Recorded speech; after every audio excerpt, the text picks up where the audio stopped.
நீ வந்துட்டு என்கிட்ட எதா இருந்தாலும் மனசை விட்டு பேசலாம். உனக்கு நான் துணையா இருப்பேன். நீ கவலைப்படாத. உனக்கு நான் ஆறுதலா இருப்பேன். அப்படி இப்படின்னு சொல்லிட்டு இவன்கிட்ட சமாதானமா பேசிக்கிட்டே பக்கத்துல போறா. செம கடுப்பான ஹீரோ என்ன பண்றான்னா, இவ கைய புடிச்சு அப்படியே முறுக்குறான். யார் உன்னை உள்ள விட்டது? ஆல்ரெடி வந்துட்டு நான் தான் யாரையுமே உள்ள வரக்கூடாதுன்னு சொல்லிட்டேன் இல்லையா?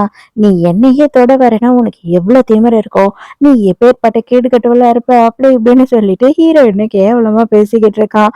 ஆனா ஹீரோயின் மனசுக்குள்ள என்ன ஓடுதுன்னா, இப்போதைக்கு இவன் என்ன நம்மள பண்ணாலும் சரி, இவன் நம்மள கொலையே பண்ணாலும் சரி, இந்த இடத்த விட்டு போகக்கூடாது. அம்மாவையாவது காப்பாத்தி ஆகணும் அப்படின்னு நினைக்கிறா.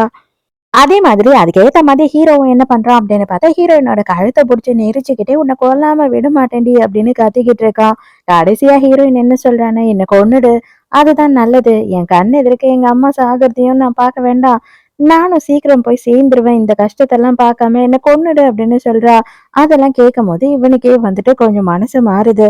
அது மட்டும் இல்லாம, இப்பதான் ஹீரோக்கு வந்துட்டு ஹீரோயின் மேல இருந்து வித்தியாசமான ஒரு ஸ்மெல் வருது. அது ரொம்ப நல்லா இருக்கு. இவனோட மைண்டையே அப்படியே ரொம்ப ரிலாக்ஸ் பண்ற மாதிரி ஃபீல் ஆகுறான் இவன். "உன் மேல இருந்து என்ன ஸ்மெல் வருது?" அப்படின்னு சொல்லி கேட்குறான். ஹீரோயினுக்கு இப்பதான் ஞாபகம் வருது. அவங்க அப்பா வந்து இவளுக்கு ஒரு ட்ரக்க ஏத்தி அனுப்புனான் இல்லையா? அதனாலதான் இந்த ஸ்மெல் வருது நம்ம மேல அப்படின்றது புரிய வருது. இவனும் மரியாதையா சொல்லு, "நீ என்ன பண்ணிருக்க? உன் மேல இருந்து ஏதோ ஸ்மெல் வருது. அது என்ன ஏதோ பண்ணுது. நீ என்ன ஏதோ பண்ண நினைக்கிற" அப்படின்னு சொல்லிட்டு ஹீரோயின கிஸ் பண்ண ஆரம்பிச்சிடுறான். அதே நேரத்துக்கு பாட்டிமா அந்த பொண்ணு மேல போய் எவ்வளவு நேரம் ஆகுது அப்படின்னும் போது 10 நிமிஷம் ஆகுது. இது வரைக்கும் யாருமே 10 நிமிஷம் அவனோட ரூம்ல இருந்ததே இல்ல.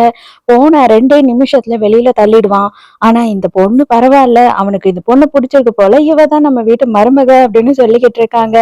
இங்க அதே நேரத்துக்கு ஹீரோ வந்து அவனை கண்ட்ரோல் பண்ணணும்னு நினைக்கிறான். ஆனா அந்த ஸ்மெல்லால அவனால கண்ட்ரோல் பண்ணவும் முடியல.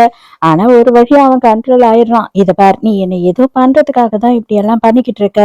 நீ என்னோட பொண்டாட்டி ஆகணும். உன் வயித்துல என் குழந்தை வளரணும் அப்படின்றது தானே உன்னோட ஆர்டர். அத வேலையா செய்யறதுக்காக தானே நீ வந்திருக்க இங்க காசுக்காக.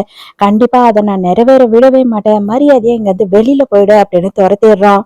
கரெக்ட்டா ஹீரோயின் வந்துட்டு வெளியில போறா. அப்ப வேலைக்காரங்க வந்து என்ன சொல்றாங்க அப்படின்னா, "பாட்டிமா உங்களுக்கு ஆல்ரெடி 5 மில்லியன் உங்க அப்பா கிட்ட கொடுத்துட்டாங்க இன்வெஸ்ட்மெண்ட்டா. நீங்க வந்துட்டு கன்சீவ் மட்டும் ஆயிட்டீங்க அப்படின்னா, இன்னும் ஒரு 10 மில்லியன் குடுத்துருவாங்க" அப்படின்னு சொல்றாங்க. அப்ப உடனே ஹீரோயின் வந்துட்டு அவங்க அப்பாக்கு ஃபோன் பண்ணி என்ன சொல்றா அப்படின்னா, ஆல்ரெடி 5 மில்லியன் வந்து பாட்டி கொடுத்துட்டாங்க இல்லையா? அம்மாக்கு சர்ஜரிக்காக 3 மில்லியன் தாங்க அப்படின்னு கேட்கிறா. ஆனா அந்த ஆள் என்ன சொல்றான் அப்படின்னா, 5 மில்லியனே எனக்கு பத்தாது. இதுல 3 மில்லியன் உங்க அம்மாக்கு கொடுக்கணுமா? மீதி இருக்க 10 மில்லியனையும் நீ எப்ப வாங்கி தரியோ, அதுக்குள்ளேயே நான் வந்துட்டு உங்க அம்மாக்கு சர்ஜரிக்கு ரெடி பண்ணிடுவேன். மத்தபடி நீ வந்துட்டு அந்த 10 மில்லியனையும் வாங்கி தராம